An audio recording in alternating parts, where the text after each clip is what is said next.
Hey guys, thanks for coming. I'm Nick, and this is Real Life Money, where we talk about topics that schools do not. So let's get started. In this video, we're going over the Latte Factor, which relates to saving money. So first things first, I may not know much about coffee or lattes, however, I do know a thing or two about saving and handling money. So that's why we're talking about it. So thing number two is, what the heck is the Latte Factor? So there is a financial education book, I think it actually is called The Latte Factor, but what it is that it cuts back little things and you save money that way. So cutting back on, like it says, your lattes, your Starbucks, your whatever you do. It doesn't have to be technically coffees.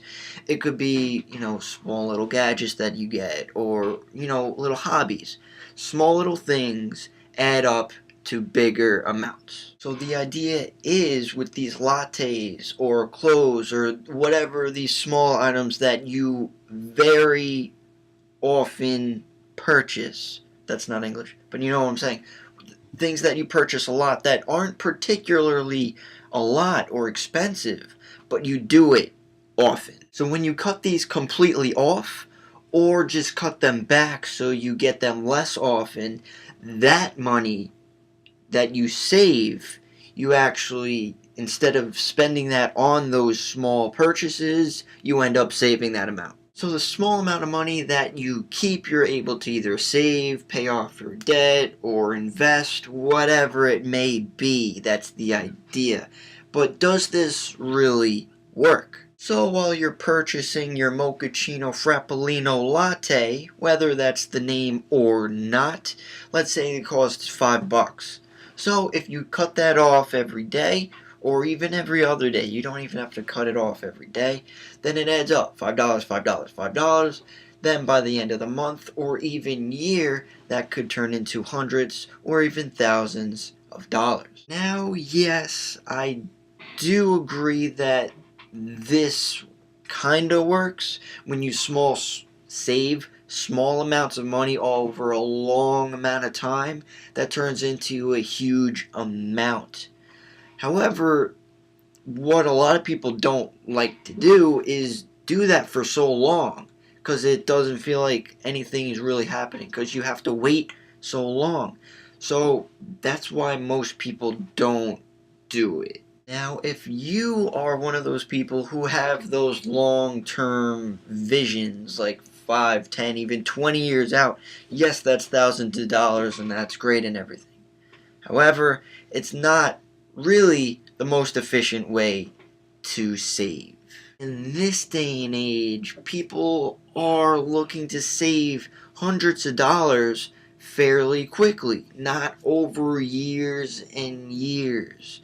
So, in my opinion, there are things that are more efficient than the Latte Factor. That's a good idea, good mindset to have. It's always good to save a couple bucks, but there are larger things to tackle. What I would suggest is a two-step plan. So first step would be, unfortunately, we have to live below our means. If you live above your means, you're simply going to be in debt. You can't afford what you have.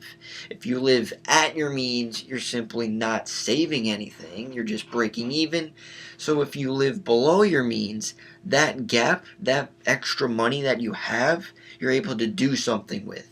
Leading into my second step would be tackling debt with that gap.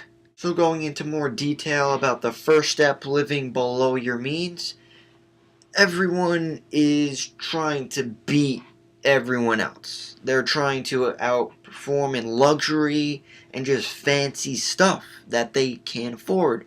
Their houses, their cars, their phones, their just everything, guys.